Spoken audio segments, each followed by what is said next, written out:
Hello students, this is periodic table lecture number 3. In previous lecture, we have studied how to find the period blocks and groups as well as different characteristics of our block. Which block? P, D, F, S, P, T and F. और उसके पहले हमने electronic configuration कैसे लिखना है वो भी देखा था. Group wise general electronic configuration भी हमने देखा है. Now in this lecture we are studying the periodic periodic properties. तो कौन कौन सी प्रॉपर्टीज है, उसका क्या इफेक्ट होने वाला है हमारे पीरियोडिक टेबल पे, कैसे इफेक्ट हुआ और वो कैसे अरेंज किए elements by using this property, हम ये स्टडी करने वाले हैं. Now, what is periodic property? The elements in a modern periodic table are arranged in such a way that if you move across a period or down to the group, हमें पता है जब हम group ऊपर से नीचे ही आते down to the group, period जाना होता अक्रॉस अ पीरियड ही जाना पड़ेगा. The several properties of the element is in regular manner. These properties are called as periodic property. So कौन कौन सी हमारे पास periodic properties? Atomic and ionic radius, ionisation enthalpy, electron gain enthalpy, electronegativity, valency, oxidation state and several properties of the element that shows the periodic table. उसमें से हम देखने वाले electronegativity, electron gain enthalpy, ionization enthalpy, atomic and ionic radius हम detail में यहाँ पे study करने वाले हैं. So what is effective nuclear charge? Effective nuclear charge is denoted by Z effective. Okay, Z effective मतलब हमें effective nuclear charge. Effective nuclear charge मतलब क्या है? Multi electron atom the need nuclear charge actually experience by the electron. हमें पता है एक nucleus होता है, बराबर बराबर. नहीं, उसके अराउंड हमारे जो शेल्स रहते हैं, सब शेल्स रहते हैं, वहां पे हमारे इलेक्ट्रॉन कंटिन्यूअसली मूव होते हैं. तो यहाँ पे वही बता है कि मल्टी इलेक्ट्रॉन्स रहते हैं, multi electrons atom need nuclear charge experience कौन करेगा? हमारा इलेक्ट्रॉन ही करेगा. तो it's called as an effective nuclear charge. जो हमारे इलेक्ट्रॉन एक्सपीरियंस करने वाले हैं एक्चुअल चार्ज, वो होता है effective nuclear charge. Then what is screening effect और शील्डिंग इफेक्ट? और स्क्रीनिंग इफेक्ट दोनों एक ही है. कभी कभी आपको डेफिनेशन पूछी जा सकती है कि व्हाट इज शील्डिंग इफेक्ट और what is screening effect. Okay, in multiple electron atom, और उसके पहले आप सिंपल डेफिनेशन बताती हूँ मैं. स्क्रीनिंग इफेक्ट की simple definition, effect of inner electron on outer electron is known as screening effect. जो इनर इलेक्ट्रॉन एंड, देखो एक बात की सिंपल डेफिनेशन बता रही हूँ. इफेक्ट ऑफ इनर इलेक्ट्रॉन, अंदर वाला इलेक्ट्रॉन को जो आउटर इलेक्ट्रॉन इफेक्ट होने वाला है, the effect of inner electron on outer electron is known as screening effect. मैं डायग्राम से आपको ये डिटेल में बताऊंगी. डायग्राम नेक्स्ट स्लाइड में हम देखने वाले हैं. The effect of inner electron और आउटर इलेक्ट्रॉन, जो हमारे पास इनर इलेक्ट्रॉन का इफेक्ट जो आउटर इलेक्ट्रॉन पे पड़ने वाला है, that is known as screening effect. In multi electron atom, यहाँ पे मैं एक डेफिनेशन, स्टैंडर्ड डेफिनेशन का दिए मैंने. इफेक्ट ऑफ इनर इलेक्ट्रॉन और outer electron is called as screening effect of inner और कोर इलेक्ट्रॉन. देखो हमारे सिंपल डायग्राम क्या होती है, हमारा जो एटम बनता है प्रोटॉन न्यूट्रॉन से और इलेक्ट्रॉन से बनते हैं. ठीक है, ये तो हमें डायग्राम सबको पता है.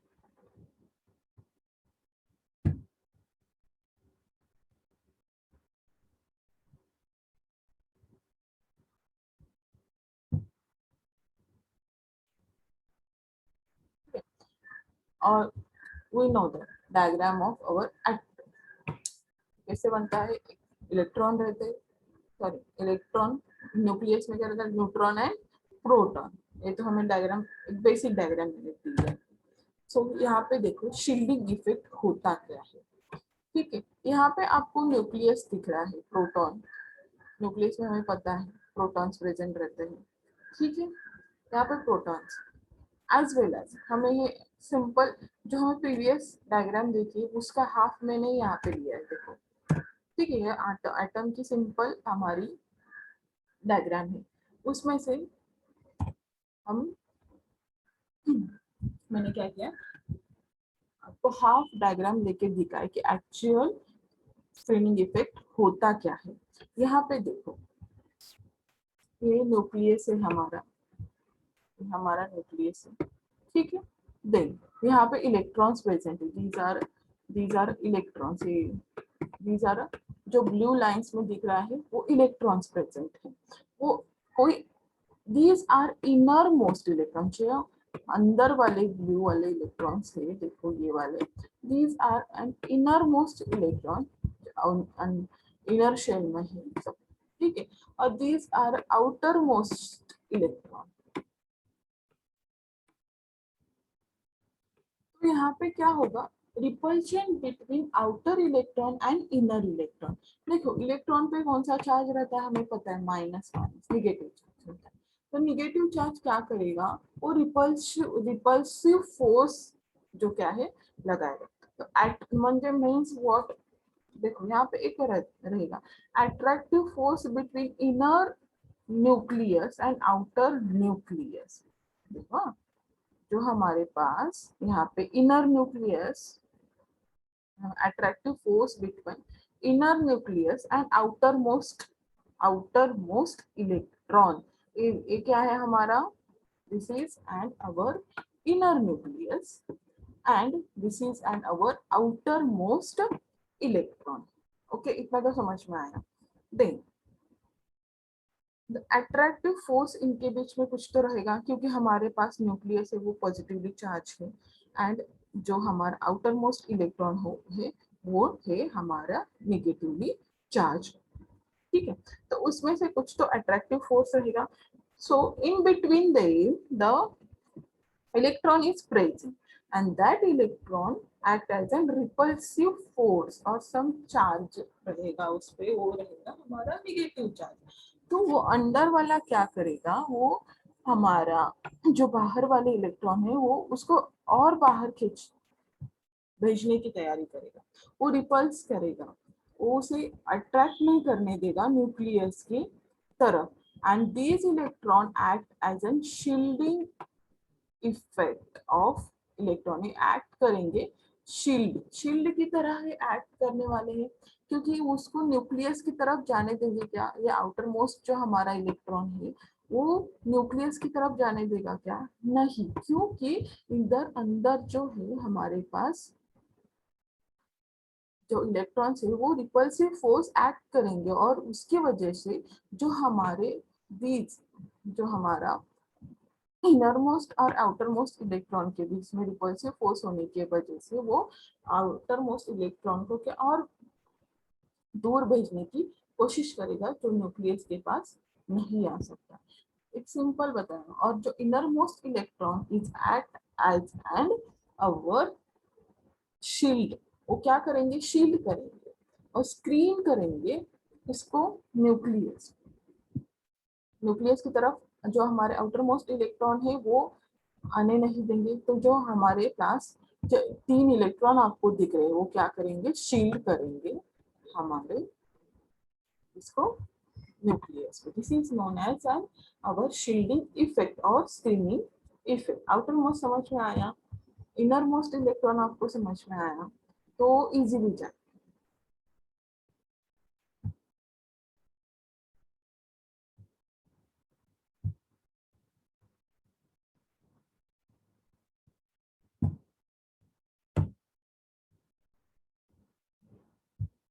ठीक है, देखो यहाँ पे देखा है मैंने, दिखा है मैंने repulsive repulsion between inner electron and outer electron, attraction होगा किसके बीच में, attraction between nucleus and outer most electron में अट्रैक्शन होगा, और वो अट्रैक्शन अवॉइड कौन करेगा, हमारी जो उसके अंदर जो ये तीन इलेक्ट्रॉन्स दिख रहे हैं वो क्या करेंगे, एक्ट करेंगे एज एन रिपल्सिव फोर्स।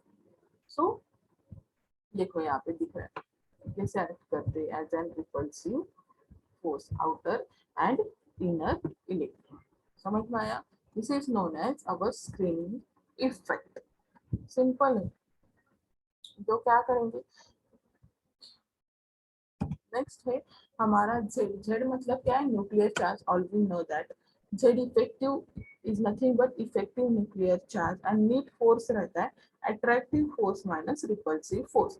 तो अट्रैक्टिव कौन करेगा, हमारा अट्रैक्टिव मतलब न्यूक्लियस। न्यूक्लियस क्या करेगा, अट्रैक्ट करेगा इलेक्ट्रॉन को, क्योंकि वो ऑलरेडी पॉजिटिवली चार्ज है तो नेगेटिवली चार्ज है, तो क्या करेगा, वो अट्रैक्टिव करेगा। तो अट्रैक्टिव फोर्स यहाँ पे कौन एक्ट कर रहा है, न्यूक्लियस, एंड रिपल्सिव फोर्स कौन एक्ट करेगा, हमारा इलेक्ट्रॉन। देखो यहाँ पे नेगेटिव चार्ज है हमारे पास इलेक्ट्रॉन, और ये पॉजिटिवली चार्ज है न्यूक्लियस। तो हमारा अट्रैक्टिव फोर्स एक्ट करता है हमारा nucleus, and repulsive force act करेगा electron. Then atomic, next point is atomic radius and metallic radius. atomic, और एक पॉइंट रह गया, सिंपल है, मैंने यहाँ पे वर्ड में ही आपको बताऊंगी, यहाँ पे मैंने स्लाइड में बनाई। यहाँ पे across a period the effective nuclear charges, जैसे आप इफेक्टिव न्यूक्लियर चार्ज क्या करता है, across a period and down to the group ये चेंज होता जाता है। जैसे जैसे अक्रॉस अ पीरियड आप मूव होते जाएंगे, atomic number increases by 1 and actual nuclear charge increases by, actual nuclear charge मतलब Z increases by +1 at a time, at a time. वैसे ही डाउन टू द ग्रुप जाओगे तो न्यू लार्ज बैलेंस शेल क्या होती जाएंगे, ऐड होते जाएंगे, new large valence shell add होते जाएंगे। वैसे वैसे एडिशनल शेल क्या करेंगे, additional additional in the shell core. और वैसे अगर डाउन टू ग्रुप वैसे ही गया तो हमारे पास शील्डिंग इफेक्ट क्या होता जाएगा, increased, shielding effect, shielding effect of the shielding effect of the increased number of core electron, ठीक है, as well as down to the group गए तो effect of nuclear charge decreases down to the group, and across the period क्या होगा, effect of nuclear charge is increases. The across a period effect of nuclear charge, across a period effect of nuclear charge हमारा increase होता है, and down to the, जैसे down to the group आओगे वैसे वैसे वो इफेक्टिव न्यूक्लियर चार्ज क्या होता जाएगा, डिक्रीज होता जाएगा। समझना, सिंपल पॉइंट है दोनों, across a period and down to the group effect क्या होता है हमारे पीरियोडिक टेबल पे। देन नेक्स्ट पॉइंट है atomic radius. The atomic radius is 1/2 of internuclear distance between two adjacent atom of a metal or a two single bonded atom of non metal। आपने आज तक जो डेफिनेशन पढ़ी है क्या atomic radius की, वो क्या थी, सिंपल डेफिनेशन आपने पढ़ी है, क्या है, the distance of electron in outermost shell from the nucleus of an atom is called as an atomic radius। क्या थी, आपने आज तक जो डेफिनेशन पढ़ी थी वो क्या थी, जो distance of electron in outermost shell from the nucleus of atom is called as atomic radius, but it is not an valid definition। तो वैलिड डेफिनेशन क्या है, हमारे पास atomic radius is an 1/2 of internuclear distance between two adjacent atom of metal और two single bonded atom of non metal. वो कैसे atomic radius major करते हैं हम देखने वाले। एंड मेटालिक रेडियस क्या होती है, 1/2 of distance between the centre of nucleus, यहाँ पे क्या लेने वाले, centre of nucleus of adjacent atom of metallic crystals called as metallic radius। जो centers रहेंगे, distance between the center of nucleus of the adjacent atom of metallic crystal is called as metallic radius. ये देखो क्या करते हैं हम, centre से यहाँ पे एक H2 मॉलिक्यूल लिया है, दो सेम मॉलिक्यूल लेने वाले हैं, उसका हमें radius find, atomic radius find out करना है। तो हम न्यूक्लियस से दो एटम लिया, एटम दो एटम लिए, ठीक है। तो न्यूक्लियस से हम क्या करेंगे, एक स्ट्रेट लाइन कंसिडर करो, स्ट्रेट लाइन लिया है और उसका हम क्या करेंगे, डिस्टेंस मेजर करेंगे और उसके उसे क्या करेंगे, r इज इक्वल टू क्या, d is r is equal to daa, मतलब distance between, this is known as a, this is known as, ठीक है।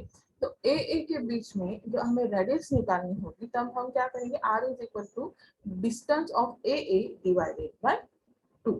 वैसे हम क्या करते हैं, एटॉमिक रेडियस फाइंड आउट करते हैं। एटॉमिक रेडियस का जैसे जैसे आप डाउन टू ग्रुप जाओगे तो क्या इफेक्ट होने वाला है, from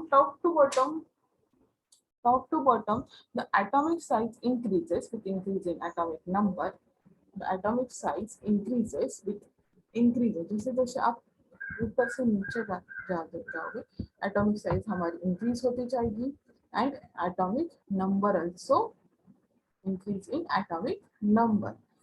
Because of what the atomic number increases, the nuclear charge is also increases. जैसे जैसे हमें एटॉमिक साइज इंक्रीज होती जाएगी, वैसे वैसे न्यूक्लियर चार्ज भी इंक्रीज होता जाएगा। तो क्या होगा रीजन में, इफेक्टिव न्यूक्लियर चार्ज क्या होता जाएगा, decrease due to increase in size. क्योंकि इफेक्टिव न्यूक्लियर चार्ज क्यों डिक्रीज होगा, क्योंकि हमारे जो इलेक्ट्रॉन्स है, आउटर मोस्ट इलेक्ट्रॉन्स है, वो दूर दूर जाते जाएंगे। मतलब क्यों, क्योंकि उसकी एटॉमिक साइज जो है वो इंक्रीज होती जा रही है, atomic size is increasing.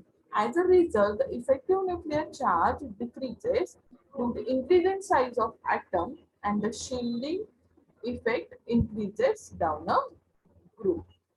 Okay, समझना?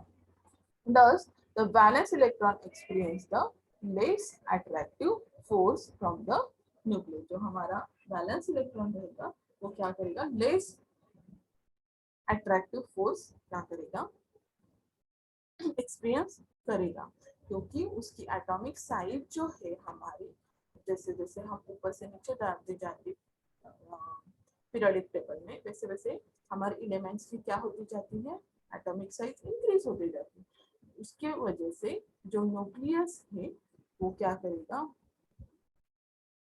जो हमारे आउटर मोस्ट बैलेंस इलेक्ट्रॉन है वहां पे क्या ज्यादा अट्रैक्शन नहीं बचेगा, ठीक है। The hence the atomic size increases in a group from top to bottom. वैसे ही क्या है, जब across a period जाओगे तो क्या होगा, atomic size to move across a period from left to right in a periodic table, the atomic size of an element decreases. Atomic size क्या होती जाएगी, decreases, and atom with increasing atomic number.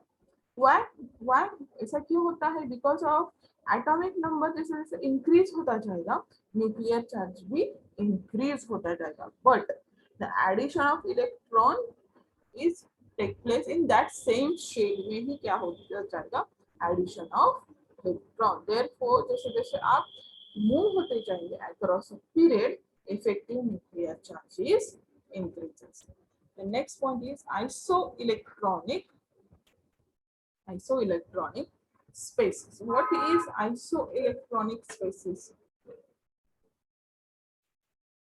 Isoelectronic, the atom or ion, the atom or ion having same number of electrons. जब atom के पास और ion के पास same number of electrons रहेंगे तब उसे क्या कहेंगे, atomic isoelectronic spaces. The isoelectronic spaces में क्या था, size inversely proportional to the Z। यहाँ पे एक चार्ट दिया है मैंने आपको आइसोइलेक्ट्रॉनिक स्पेसिस का। यहाँ पे ऑक्सीजन है, इसे सोडियम दिया है मैंने, ठीक है। वहां पे क्या है, हमें ऑक्सीजन, ठीक है। यहाँ पे Z एटॉमिक नंबर 8 है, मतलब प्रोटॉन हमारे पास कितने होंगे, 8। बट यहाँ पे क्या किया है, -2 माइनस, ऑक्सीजन 2 माइनस लिखा है, मतलब उसके पास एक्स्ट्रा के 2 इलेक्ट्रॉन्स है। वो चार्ज कितना दिखा रहा है? 2, मतलब उसके पास 2 एक्स्ट्रा के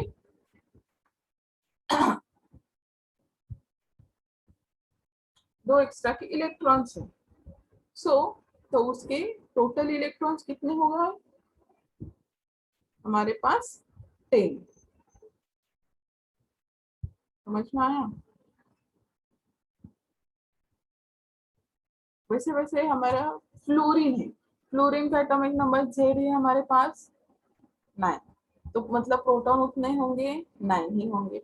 बट यहाँ पे फ्लोरीन पे एक ही माइनस चार्ज है, देखो यहाँ पे एक ही माइनस चार्ज है, मतलब उसके पास कितने इलेक्ट्रॉन्स हो गए फिर? 10 इलेक्ट्रॉन्स हो गए, तो चार्ज कितना हो गया? -1। बट नियॉन पे कुछ भी चार्ज नहीं है, मतलब उस पे 10 10 10, there is no charge. And sodium पे देखो,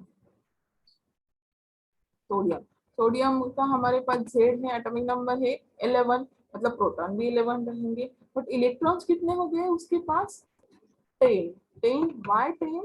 because of their is plus charge, plus charge मतलब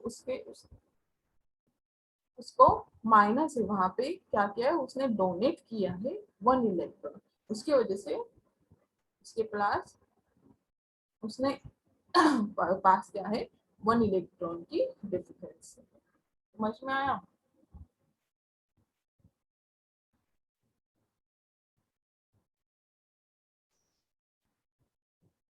Next, ionization enthalpy, the amount of energy required to required to remove the electron of an isolated neutral gaseous atom, of an isolated neutral gaseous atom। यहाँ पे क्या बताया हमें? Amount of energy required to remove the, क्या बताया? Valence shell. Valence shell मतलब कौन सा होगा शेल? वहां पे लार्ज शेल रहेगा। And electron of an isolated, isolated मतलब सिंगल, सिंगल रहेगा वहां पे, सिंगल न्यूट्रल, न्यूट्रल का मतलब नो चार्ज। हाँ, हमें पता है हर एक वर्ड का मैं मीनिंग बता। बैलेंस शेल है मतलब लास्ट, लास्ट शेल है। आइसोलेटेड मतलब सिंगल, एंड न्यूट्रल मतलब नो चार्ज, तो सिंगल। तो वहां पे क्या होगा? सॉलिड स्टेट में क्या होता है? No single atom is there, ठीक है, only isolated atom is only in the gaseous state. So example है हमारे पास एम, कंसिडर करो। तो उसने क्या किया, एक इलेक्ट्रॉन रिमूव किया, मतलब एम प्लस बच गया, ठीक है। तो यहाँ पे डेल्टा प्लस डेल्टा एच जो है, मतलब एंथैल्पी,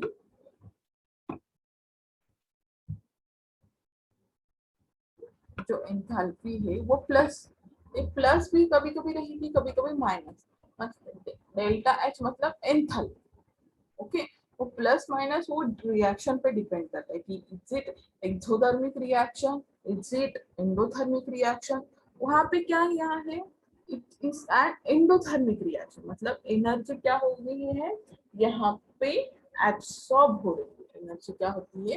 एब्सॉर्ब। जब एनर्जी एब्सॉर्ब होगी उस रिएक्शन में, वो हमारी रहेगी एंडोथर्मिक रिएक्शन। जब एनर्जी रिलीज होती है तो वो निगेटिव चार्ज का नेगेटिव साइन दिखाता है, और वो रहेगा exothermic reaction. Exothermic and endothermic, exo मतलब एनर्जी रिलीज, एंडो मतलब एनर्जी एब्सॉर्ब, ठीक है। Then unit of ionization enthalpy EV per atom और किलो जूल पर मोल। EV मतलब क्या है? इलेक्ट्रॉन वोल्ट पर एटम और किलो जूल पर मोल। 1 इलेक्ट्रॉन वोल्ट मतलब 1.6 into 10⁻⁹ -19 joule, and 1 electron volt per atom is equal to 96 kilojoule per mole। Then successive ionization energy, यहाँ पे कुछ एग्जांपल्स दिए हैं। सक्सेसिव आयनाइजेशन एंथैल्पी, यहाँ पे एक एम एटम लिया है, ठीक है। यहाँ पे उसका इलेक्ट्रॉन्स है हमारे पास 7, यहाँ पे हमें देखना है कि I मतलब which having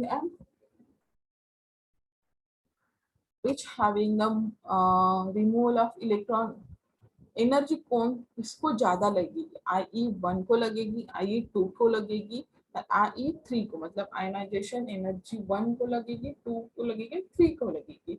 इसको इलेक्ट्रॉन रिमूव करने के लिए एनर्जी ज्यादा लगेगी। तो यहाँ पे देखो m इज इक्वल टू, हमें एक इलेक्ट्रॉन दिया है, ठीक है, उसने क्या किया, प्लस एडिशन किया, तो क्या हो गया, जो इलेक्ट्रॉन है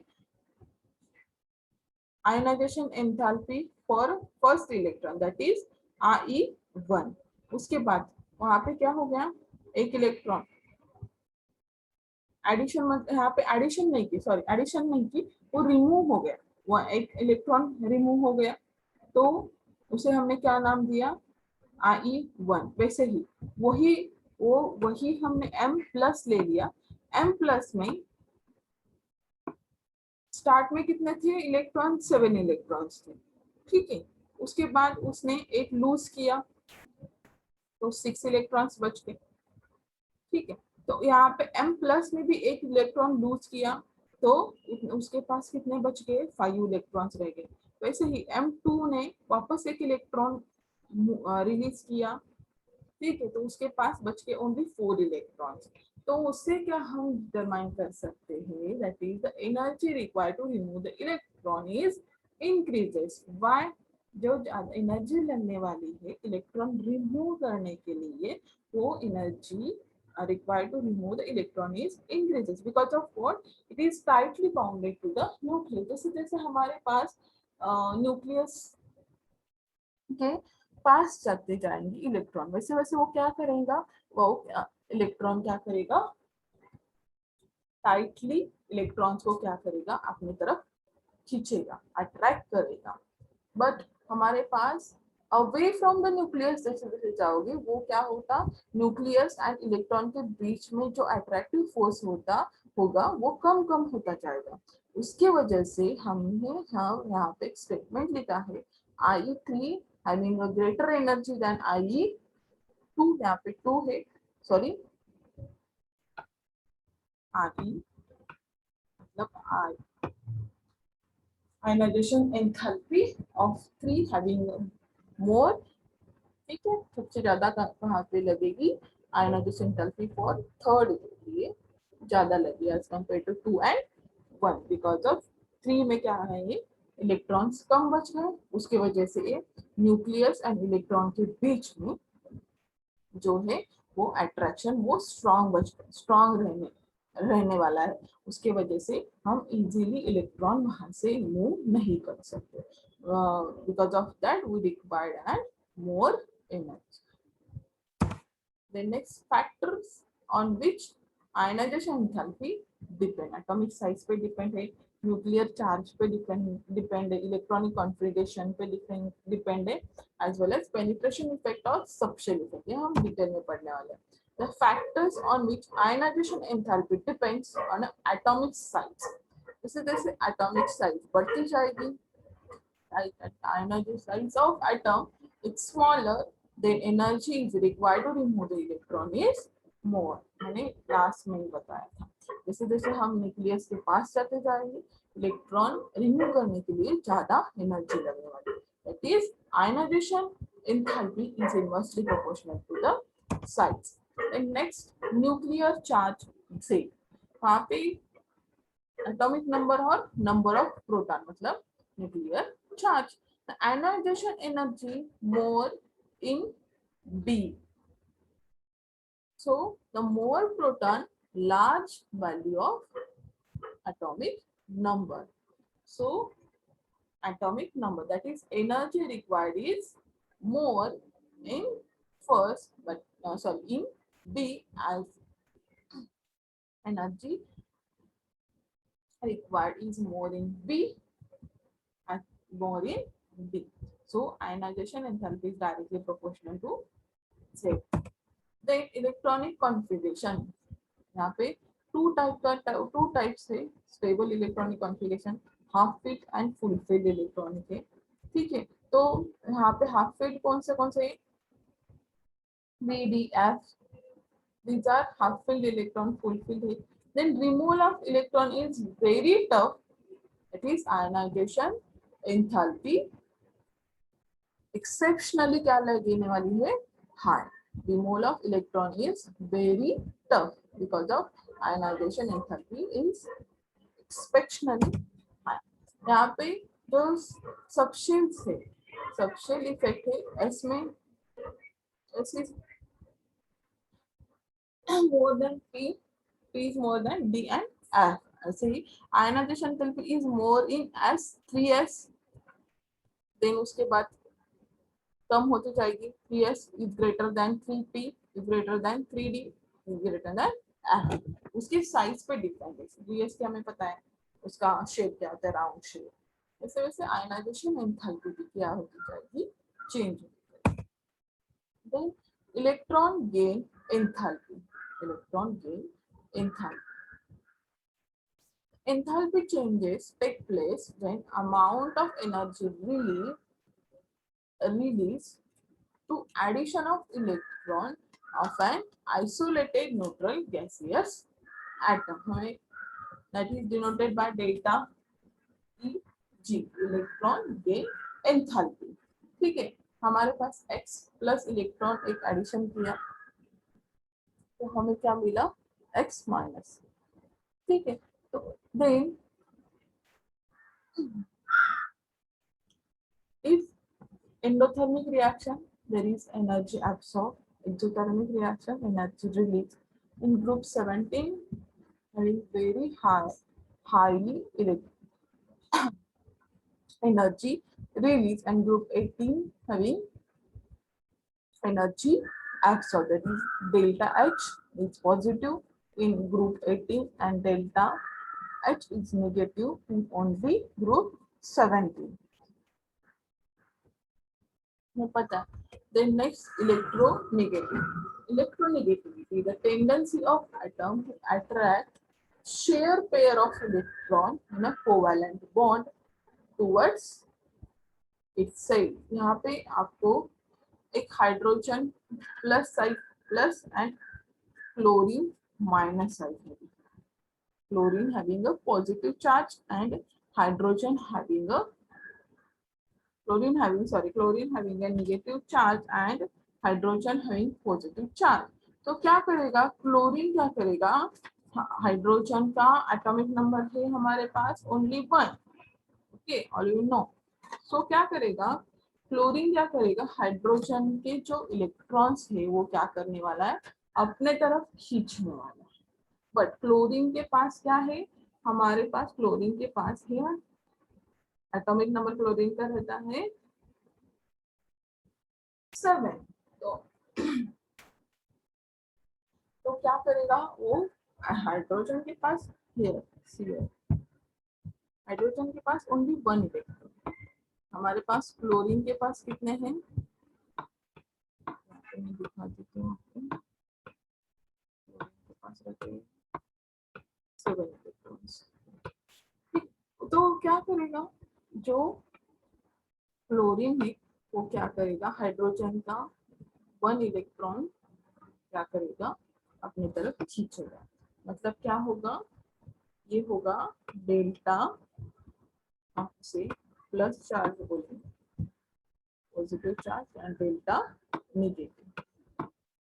सो tendency of atom to attract a share pair of electron, क्या करता है हमारी टेंडेंसी है atom to attract share pair of electron in a covalent bond towards itself. The chlorine having a more electronegative than a hydrogen, and it is an relative properties. उसको relate करता है किससे, जो हमें शेयर्ड पेयर इलेक्ट्रॉन से, ठीक है, covalent bond में जो हमारे पास शेयर्ड पेयर इलेक्ट्रॉन है वो क्या करेगा, हमारा जो लेस इलेक्ट्रोनेगेटिव है उसे क्या करेगा अपने पास खींचेगा, जो मोर इलेक्ट्रोनेगेटिव है वो क्या करेगा अपने पास खींचने वाला है। That is and electronegativity. And electronegativity is an relative property. There is no unit because of it is an relative property. So it depends on the size of atom, nuclear charge, charge of cation and charge of anion. Atom ionic radius. Consider करो हमारे पास m atom है. m atom